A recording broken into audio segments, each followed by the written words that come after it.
A short flight from Las Vegas, deep in the Nevada desert, lies Area 51, the CIA's secret.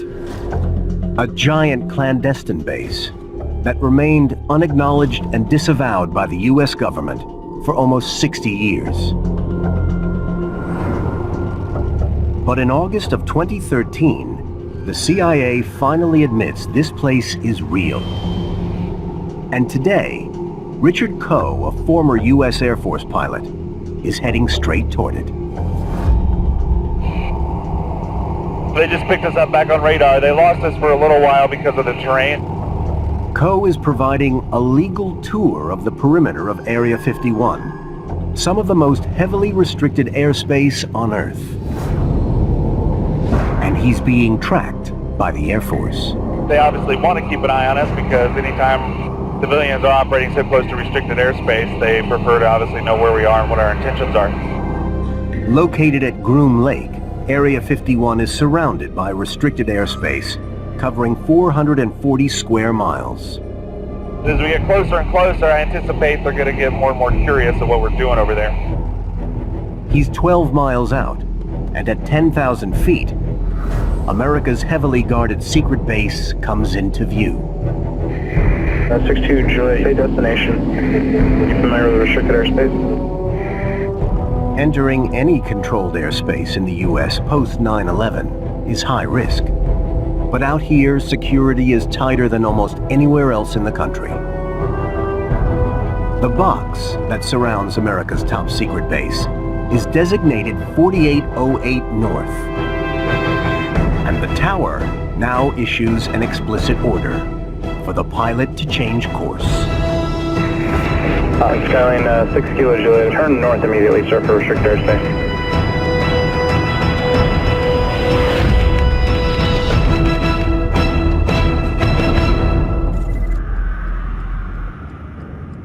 But it's not just the airspace around Area 51 that's heavily guarded. Aerospace historian Peter Merlin has been researching Area 51 for the last 30 years. Not just anyone can get into Area 51. It's surrounded by harsh desert, but also restricted military land. There is no fence. There are just orange posts marking the border, and they're hard to see. Area 51 is obscured from the road by mountains and is protected by a security cordon radiating at least 10 miles from the hidden base. Even on public land, activity here is monitored by the military. Any vehicles driving down the Groom Lake Road are detected by magnetic sensors. Each one sends an electronic signal to the guardhouse, alerting them so that they know where you're coming from and how fast you're making progress down the road. 13 miles past this point is one of these security outposts. So this is the boundary of Area 51. We've got security guards watching us from the hilltop. Warning signs telling us not to go any further. There are orange posts that mark the boundary itself. No fences, no gates, and cameras watching us from the hilltops. We don't want to cross this line. If we do, we'll be arrested.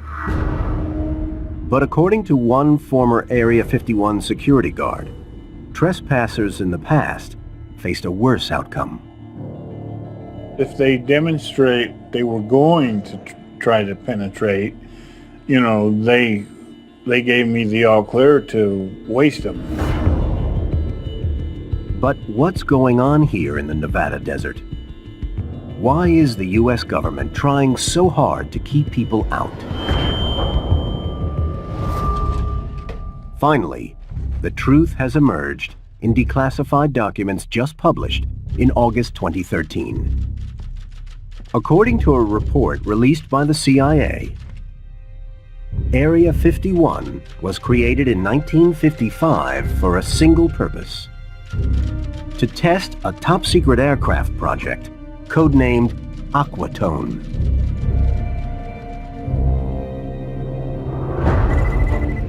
Aquatone is the Cold War code name for the U-2, an aircraft built to spy over the Soviet Union at a time when Soviet Premier Nikita Khrushchev publicly boasts about his country's nuclear capability. They were bragging about their missiles, they were bragging about their bombers, they were bragging about this and that. That got our government's attention. In the 1950s, U.S. reconnaissance aircraft are vulnerable to Soviet fighters and surface-to-air missiles. Flying spy missions behind enemy lines in conventional aircraft is too risky. So the covert Aquatone project is designed to fly outside the range of Soviet air defenses. Capable of flying at 70,000 feet, 13 miles above the Earth, the U-2 has a range of 3,000 miles, more than enough to operate behind enemy lines. I did not know the name of the aircraft, what it looked like, but I knew one thing about it, it's a high flyer. Tony Bavacqua joins the secret venture in 1957 as a pilot. Well, in this locker is a lifesaver that we wore in the U-2 called a partial pressure suit. Partial pressure suit kept you alive. If you lost pressurization, these outside hoses blow up and squeeze these even tighter, and that's what prevents the blood from boiling. In addition to life support systems, the CIA's spy plane carries 700 pounds of the latest photo imaging equipment. With this technology, the U.S. can, in theory, get its eyes inside the Soviet Union undetected. But to test the new reconnaissance jet, the CIA, working with the U.S. Air Force, needs a remote location. Groom Lake was selected because it was in a very sparsely populated area of Nevada. It looks very much like what you see behind us. It's a flat, featureless plain of hard-packed clay. It can support the weight of any aircraft, so it's a perfect natural landing field. In 1955, construction of America's secret base begins. The airfield that emerged from the primordial lake bed began with a 5,000-foot-long runway. Then they needed hangars, so 3 hangars were built, along with a few warehouses, administration buildings, a chow hall, and rudimentary accommodations for the workers, consisting of essentially a trailer park. Named after a simple grid reference on an Atomic Energy Commission map, the newly created Area 51 is seen here in a 3D rendering of the earliest known high-altitude photograph that shows the layout of the CIA's top-secret base. The place where Tony Bavacqua arrives to work on the U-2. When I got off there at Groom Lake, I see a runway, a little tower, a couple hangars, a community center type building. We slept in trailers, and there were 2 or 3 of us in each one. No TV, no radio. It was pretty sparse. Given the secrecy of the CIA project, all of the people selected to work at Area 51 are subject to intense scrutiny. Security there was absolutely very tight, very tight. Being informed on what you can talk about or not talk about starts right at the very beginning. It's just that way. You don't talk about anything that's classified. To ensure secrecy and to protect the real purpose of the U-2 spy plane, the CIA creates a cover story. It announces that the high-flying U-2 is going to be flown out of a place called Watertown Strip, Nevada, on weather observation missions. But in the late 1950s, CIA documents confirm that U-2 operations at Area 51 are disrupted by another top-secret government program. On the edge of the Nevada testing range, the home of America's nuclear program, Area 51 lies downwind of radioactive fallout. One of the things that started bothering me about working up there is that it's directly northeast of weapons test. The prevailing winds in Las Vegas are from the southwest, and when they were doing above ground testing, all this radioactive dust would fly into the air, and of course there was plenty to worry about due to fallout. For more than 2 years, as America tests nuclear warheads, just 30 miles to the southwest, the CIA's secret airstrip in Nevada remains largely unoccupied, too dangerous due to nuclear fallout. But despite the interruptions at the base, the CIA starts a new project, one that will define the future of Area 51. Today, America's stealth aircraft have a reputation for near invisibility to enemy radar. But back in the late 50s, the only way to achieve stealth is flying at extreme altitude. King of these birds is the CIA's U-2. But on May 1st, 1960, America's top-secret spying mission over the Soviet Union is blown when a USSR surface-to-air missile downs a high-flying U-2, piloted by Francis Gary Powers. We now know that the CIA predicted this might happen. The CIA knew that Soviet surface-to-air missile technology was going to catch up to the point where it could shoot down a high flyer like the U-2. It was no longer enough to have an airplane that could just fly several times the height of a normal airplane. A CIA stealth program, codenamed Project Rainbow, is green-lit to camouflage the U-2. In an effort to make the U-2 less vulnerable to Soviet radar, the test team at Area 51 applied a layer of radar-absorbent material to the fuselage of the U-2 prototype. It consisted of a conductive grid pattern on a flexible sheet, which was attached to a layer of honeycomb glued to the surface of the aircraft's skin. The grid pattern earned the material the nickname wallpaper.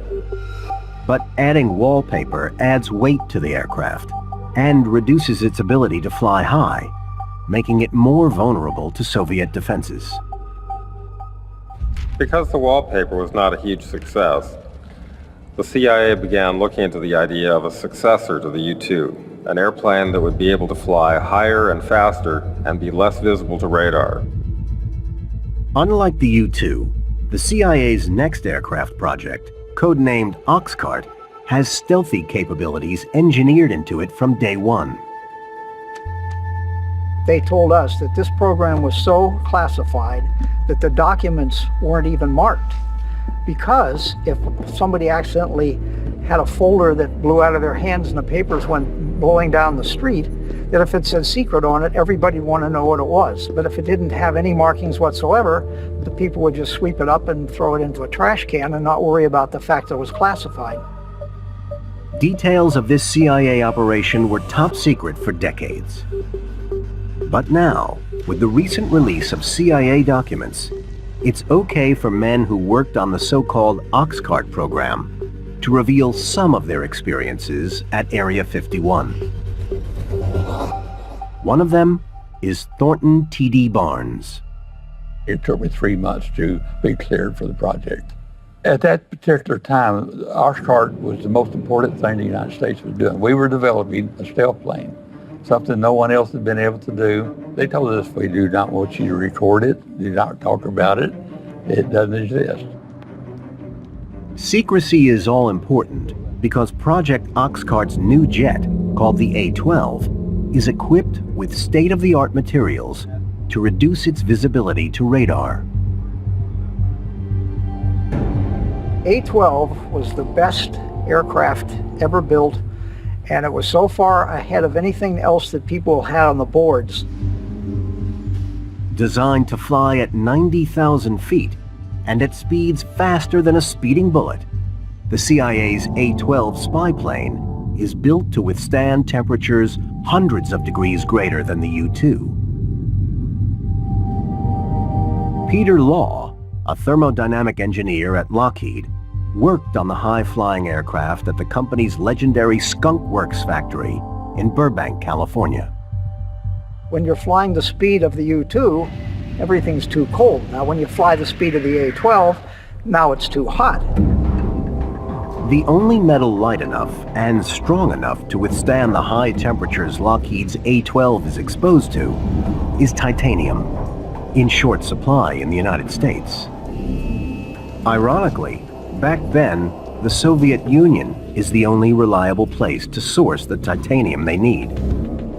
So the CIA creates a series of dummy companies to buy the material directly from its Cold War enemy. Russia supplied the titanium that made the A-12s. Of course, they didn't know that. That was another amazing thing for us as engineers. Wow, we're making something out of their material to go take pictures over their country. And they probably wouldn't have been too eager to sell us that titanium if they knew where it was going. Lockheed engineers designed the A-12 to be difficult to spot on radar. But to test it out, they need to evaluate its radar cross-section. Radar cross-section is the key to stealth. An airplane presents a certain signature to the radar depending on how reflective it is. You can have a small aircraft that's extremely reflective and looks large on radar, or a large aircraft that's not particularly reflective that looks relatively small on radar. The key to stealth is making the radar signature as small as possible. At Area 51, the radar signature of an aircraft is evaluated on a pylon, affectionately called the pole, a covert facility situated at the northeast end of the Area 51 complex. On the top of this 60-foot structure, a full-scale model of the A-12 is subjected to 18 months of testing. We had all these radar, every radar known to man at the time, looking at the object we had on the pole, and we could record the returns, the pattern or the signature. We'd get the reflections off of that object, and we could rotate it, we could tilt it, and that's what we were doing to develop stealth. Even for those cleared to work on the A-12 project, access to the radar facilities at Area 51 is strictly on a need-to-know basis. People were not allowed in my building because we were doing things there that they had no need to know. I didn't have the level of clearance that the people needed to be able to deal with signatures. That was the highest level of security. And they didn't ask me about the thermal part of it, even though they needed to know an answer. I didn't have a need to know that they existed. That's how compartmented things were. It was a culture, and we thought nothing of it. You just didn't ask. To support the CIA's top-secret Oxcart project, the development of its A-12 spy plane, Area 51 needs some major changes. The CIA decided to invest a great deal of money to build up the base. That included adding a brand new runway, 8,500 feet long, made of concrete, with a 6,000-foot extension onto the lake bed. In addition, 3 new hangars are built on the north side of the base. These are designated Hangar 4, 5, and 6. The A-12, Project Oxcart, turned Area 51, which was essentially a temporary facility, into a permanent one. By February 1962, Area 51 is now equipped to deal with a working prototype of the A-12. But first, the secret plane has to get there. The aircraft can't fly until it's been tested at Area 51. So Lockheed and the CIA have to figure out how to move it over 300 miles from the factory in Burbank, California, to Area 51 in Nevada. And they have to keep it a secret. They put it in what they call a box, 105 feet long and 35 feet wide, and they had the aircraft inside of it. Area 51 security guard Tom Stanks joins the convoy of California Highway Patrol and CIA operatives who accompany the aircraft. As these remarkable photographs show, widening the road, cutting down trees, and removing signposts so the enormous truck can pass. We always parked in an area that was remote on the sides of the roads. The times that we stopped overnight is when the questions would be asked. I know one time we had 2 children on bikes. They said, "What do you got in that thing?" I said, "Flying saucer." They said, "Yeah." I said, "Yeah, that's right, flying saucer." And I don't believe you. I said, "Well, maybe it's not." In total, 18 convoys are needed to deliver the CIA's A-12s to the test site. Tom Stanks is no longer cleared for access to Area 51. So today, this is as far as he can take us. Well, here we are. We made it 3 days from Burbank, California to here. This is where the Nevada test site is, and not too far down the road is where the Nevada Highway Patrol leaves us. The Mercury Patrol catches us, and they take us to the Area 51 test site. 60 years ago, 57 miles down this road, the CIA's top secret aircraft arrives at Area 51. And so begins a new chapter in the development of stealth. By early 1960, America is playing technological catch-up with its archenemy, the Soviet Union. Intelligence gathering is the new battleground of the Cold War.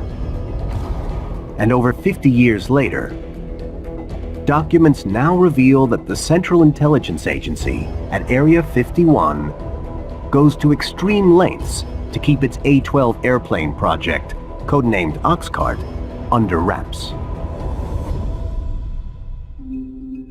In 1962, Las Vegas resident Tom Stanks works as a security guard at the test site.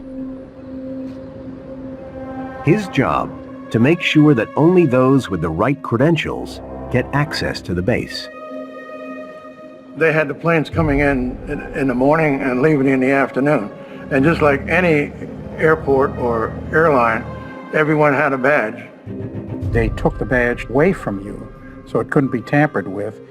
And when you came back the next day, they would match the badge to your face.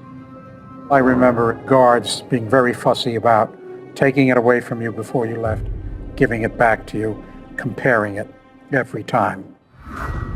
Jules Cabot is just 22 when he is recruited to work at Area 51. Like everyone employed to work on special projects at the base, he needs to be cleared for access, a process that takes months to complete. Because they didn't have much in the way of computers back then, they had to do it the old-fashioned way with legwork. So I remember neighbors, friends saying they were visited by the FBI or some other agency to see whether or not I was a foreign agent. The need for this intense security is driven by one factor. Declassified documents released by the CIA show that in the early 1960s, Area 51 is focused on getting its A-12 stealth plane project, codenamed Oxcart, out of development and into operation. A project so sensitive that even the aircraft have code names. We didn't call the planes. We called them articles. That was the terminology that we used for them. Each had a different article number. The first one was Article 121. We had Article 127, 131, different article numbers.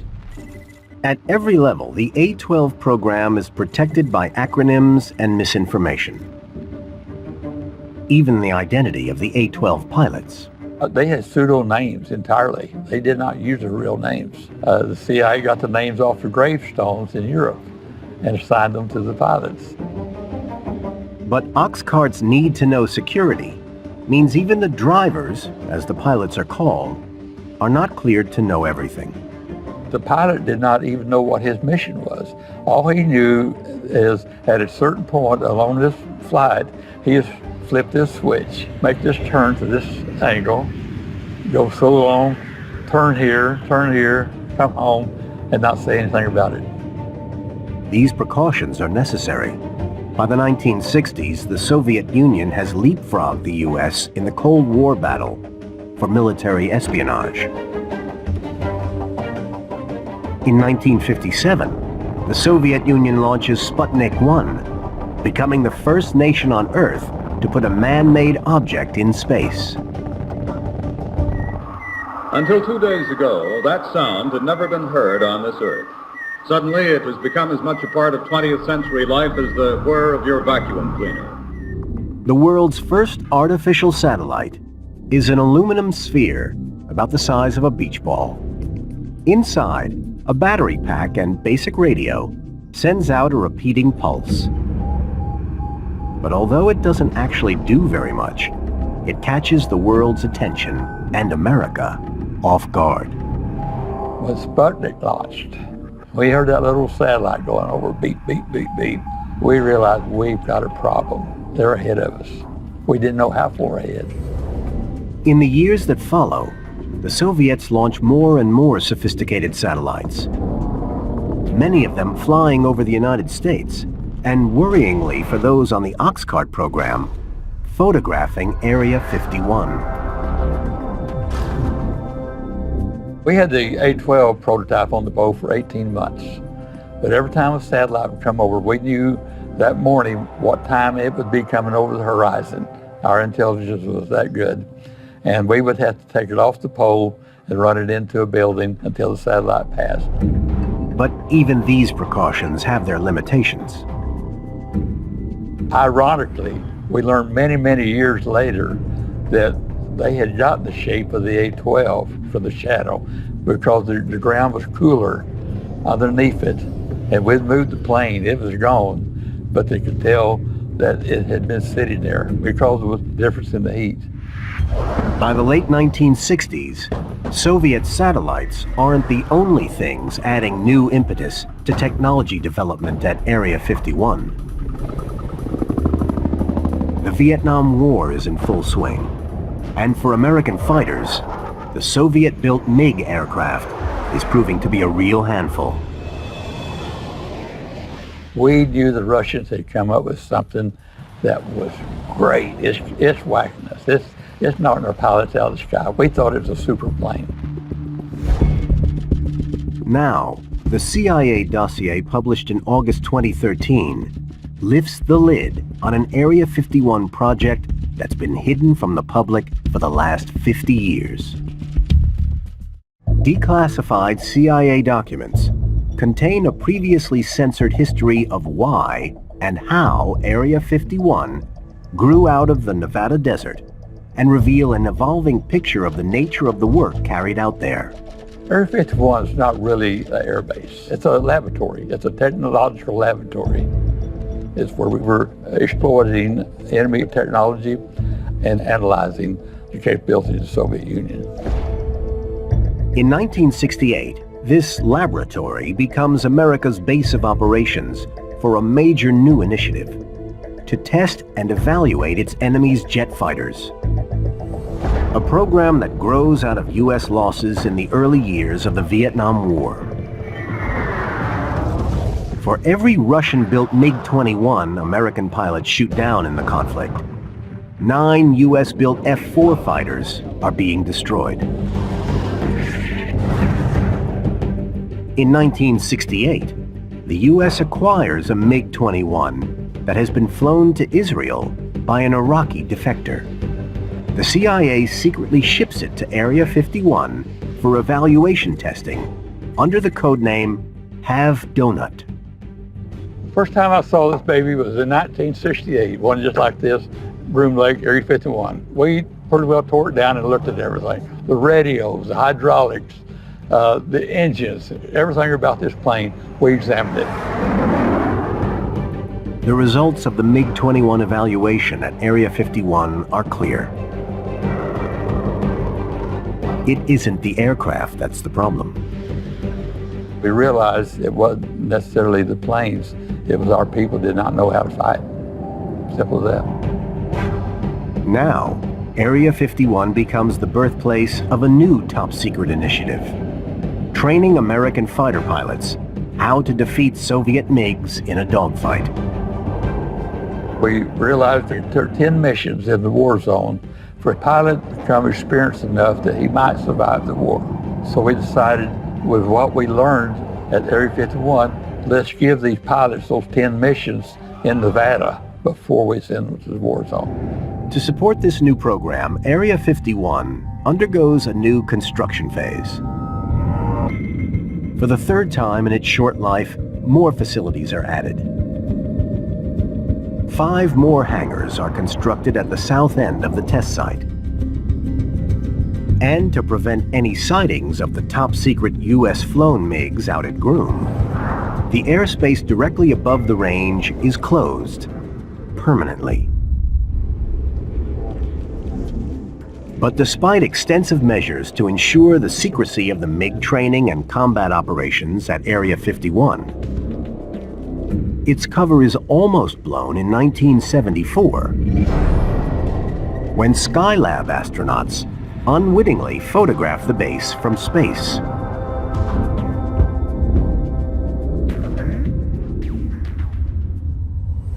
The Skylab incident marks a watershed moment in the life of Area 51. By the mid-1970s, the agency's U-2 and A-12 projects are winding down at the test site. Advances in satellite technology make high-flying spy planes redundant. Now the U.S. Air Force takes control of the base. That was a huge moment in the history of Area 51. We're transitioning from use by the intelligence community to the Department of Defense, ushering in one of the most significant advancements in military technology, the stealth revolution. When the U.S. Air Force takes control of Area 51 in 1978, it's in the middle of the most highly classified project ever to have been through the test site. The most exciting plane that I worked on at Area 51 was the HAV Blue. The prototypes, when they brought that thing in, it looked like something we'd never seen before in our lives. The flat-faceted fuselage of the HAV Blue is a revolutionary design. And it needs to be. The experimental jet is designed with one goal in mind: stealth. Unlike the A-12, which can be seen on radar, but compensates by flying in the stratosphere at supersonic speeds, the HAV Blue, a subsonic jet, is designed to be virtually invisible to radar. When it took its radar tests, the people that were inside that weren't cleared were looking at the radar and said, well, your model must have fallen off that pole out there because there's nothing up there anymore. Not bad for an aircraft 38 feet long and with a wingspan of 22. This success sees the U.S. Air Force green-light production of an operational aircraft, designated the F-117.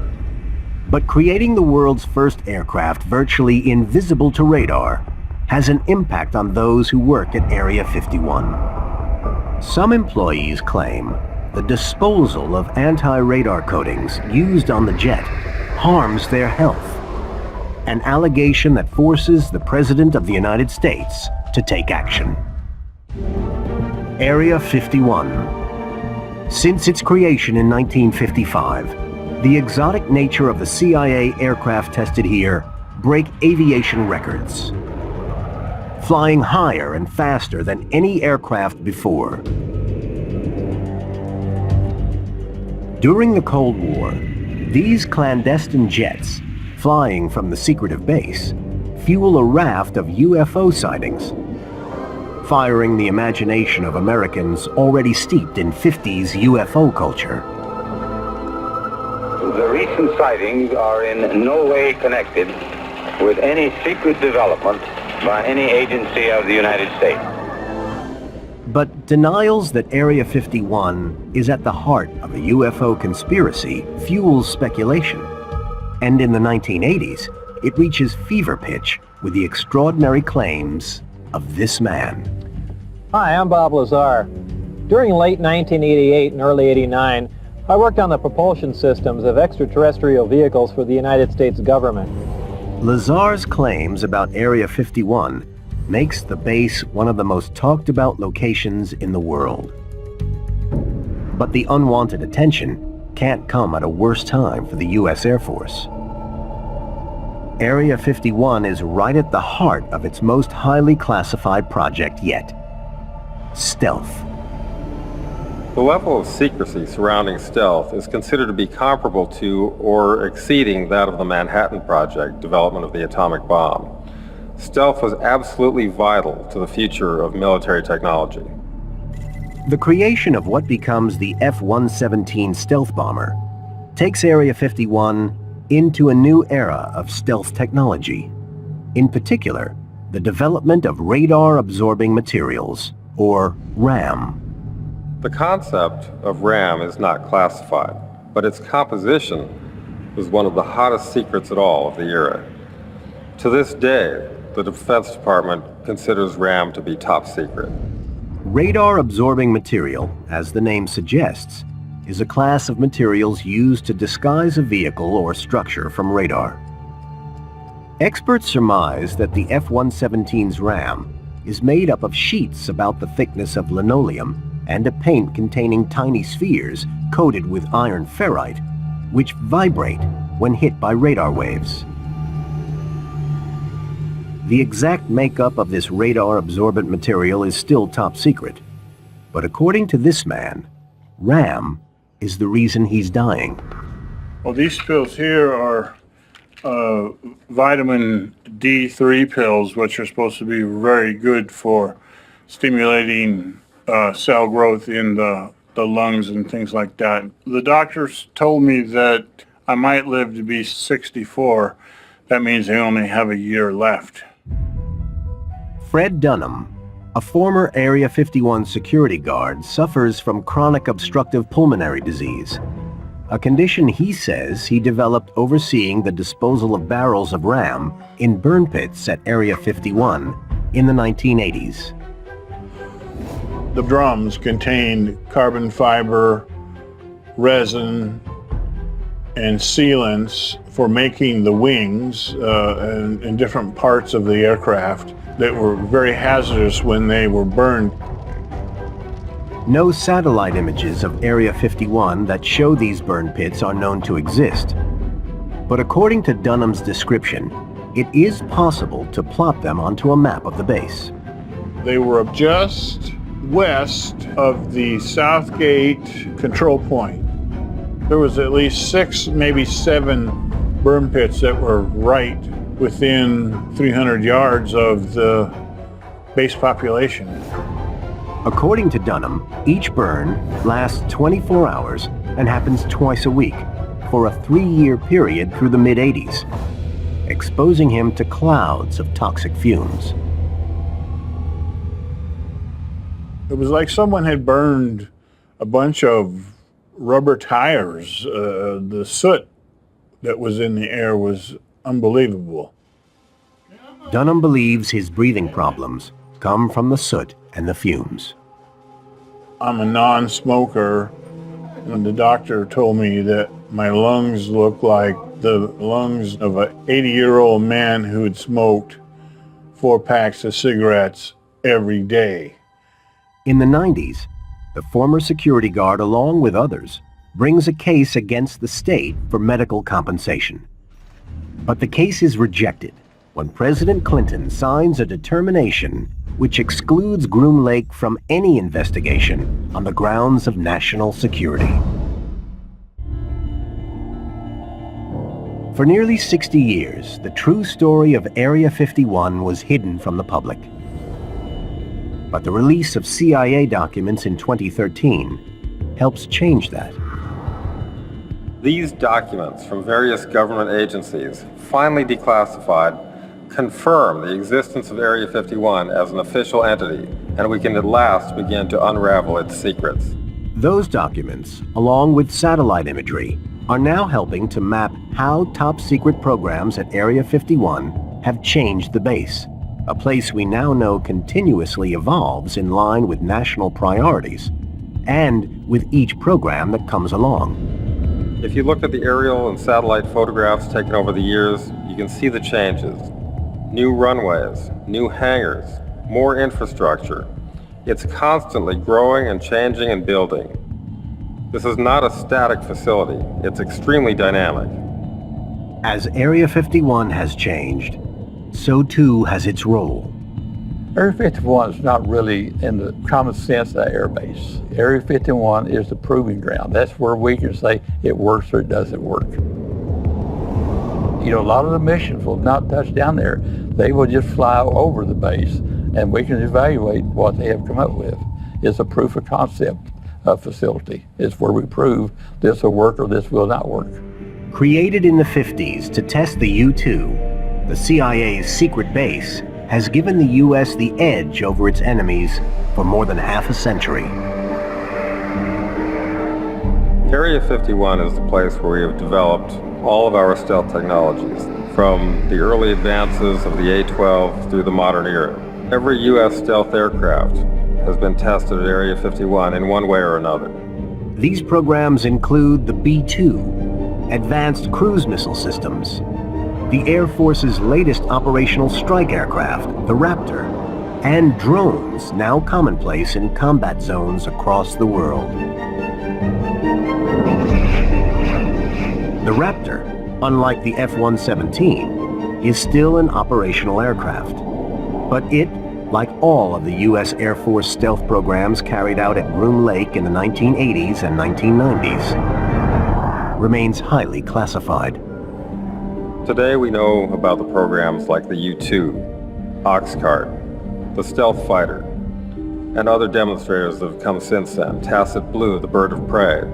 But there are so many other projects, both manned and unmanned, that we may not hear about for decades.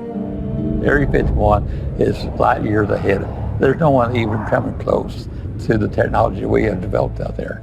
And it will continue, but that's the only way that we can remain free, safe, and be superior, is Area 51. It's clear that the CIA story of Area 51 has played a key role in keeping America safe from its enemies. Beginning with the U-2 and A-12 projects, America's secret base saved lives in Vietnam. The have-do-none program completely turned around the kill ratio in Vietnam. From 9-to-1 against us, we'd lost over 8,000 helicopters alone, not down by the MiGs. And we completely turned that around to the point today we hadn't lost a plane to air-to-air combat in several wars, not years, but wars. And it's a trend that continues with the F-117, an aircraft that fought successfully in not one, but 2 wars in Iraq, with no losses. When you start off with an experimental program, you have to cross your fingers that everybody knows what they're doing and that it's going to work out right. And of course, we were amazed that it could do so well with bullets flying through the air and missiles and everything coming up. And we were all wondering, oh my God, how can anything survive all that stuff in the air? Now, nearly 60 years after its creation, Area 51 is still at the forefront of military technology development. We may not know what projects are being developed there, but for those who have played a part in its story, the need for these secret projects is still as great as ever.